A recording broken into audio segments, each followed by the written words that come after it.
What's going on, everyone? Just did a minimum pickup, a little dresser back there. Then we're gonna go do some assisted living marketing later today. I wanted to go over something I was talking about with a buddy of mine who has a junk removal business in a different county as mine. So we like to chit chat since we're not really competition. Um, but we were talking about invoices, and he still does paper, and I was telling him how back in May I switched to using an app, and we were just chit chatting back and forth about it.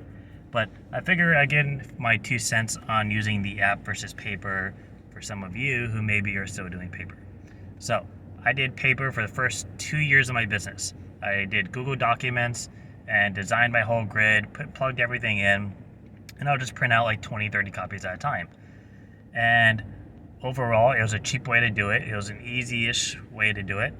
The things I didn't like about it, though, is at the end of the day, it's still paper. It gets wet, it gets dirty, it gets smudged. You make mistakes, you have to cross it out or scribble it out or even white out to try to make it look clean, but it still ends up not looking the best. Not to mention, if you don't have great handwriting, it's I'll leave it at there. But I will say, if you don't want to pay for any kind of bills, big or small, obviously that's an easier way to go.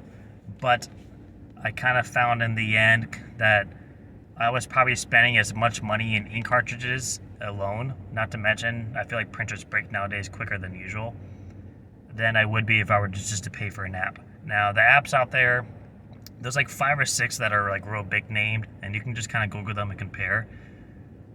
And they're all like $8 to $12 a month. And if you do like an annual contract, obviously it's a few dollars cheaper each month.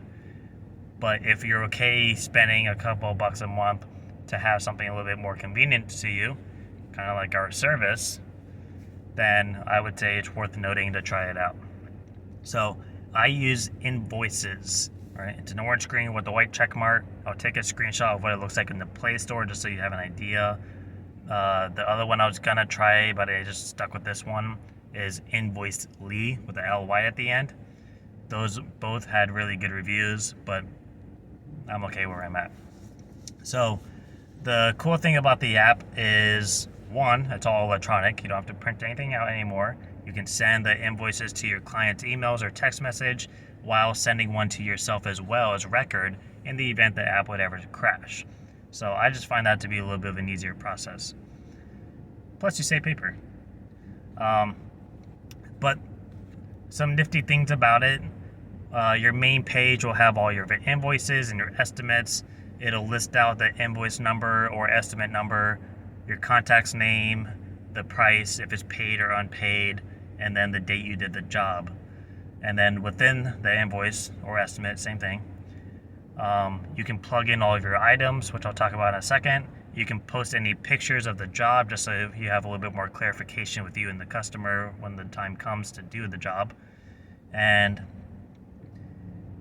when you send the copy, it looks like a professional done template, right? It's like a cookie cutter simple thing, but it looks nice. It's all typed out. You don't have to worry about messy handwriting. You can plug your logo at the top. You have all your contact information. People can reply to you directly from that email. They can also pay you through that email as well if you want to set up their payment system, which I believe they do card payments through PayPal. I personally have just always had fraud issues with PayPal ever since like 2012, so I just don't even mess around with PayPal. But I've had people try to pay me through that, and I'm like, no, you gotta go through me.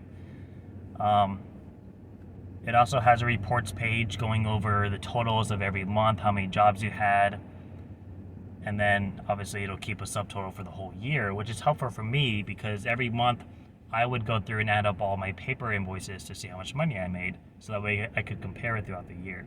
So that just kind of does the work for me and saves me a little bit of time there. The other nifty thing is the items. So kind of like how you would put out on your invoice, you would list if it's a trailer or truck, quarter, half, 3/4 full load. If you do a clean out, if you pick up an appliance or whatever surcharges that you charge for, or maybe materials, all that stuff you can plug into the app. You list it by the item and the price, if it's taxable.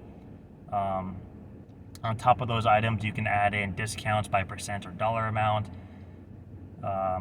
and you can attach details to each one as well to kind of do a quick explanation. So where I find it to be most helpful is when I go to do estimates and I walk around the client and they're like, this goes, that doesn't go, this goes. I'll take a picture of the bulk areas and then I'll just specify in the notes that says everything goes but this one dresser or this one jewelry cabinet stays. And then at the end I'll have the client sign off on the invoice or the estimate. And when you send that estimate to their email, they're going to get the estimate you gave them, plus they'll have all the pictures in there as well. So just a little bit of a protection in the event you go back and they say, well, yeah, no, everything goes. I'm like, well, you told me that the jewelry cabinet wasn't. I'm like, no, everything goes. I'm like, well, you signed here that says it doesn't. So not that you have to be stingy about it, but that might just be my experience as a mover talking. We get blamed for everything. But yeah. And then, of course, the same thing goes for the estimates. You can send over the copy by text or email. If it's a rebate check, you can just list it down in the description at the bottom as additional details. So you can just plug in your information there and send it off. So overall, I just find it to be a little bit more of a cost-effective and way more convenient and easier thing to do than to use paper invoices. So I'll take a bunch of screenshots of how I used to do my paper ones, and then I'll scan some screenshots of the app itself, and I'll just blur out certain things. But I'll post it at the end just so you have an idea of what I was talking about. But I definitely think it's worth looking into. It'll save you time and energy. And the busier you get, the more of that you value. So I hope this helps one of you guys, and have a good rest of your day. Bye.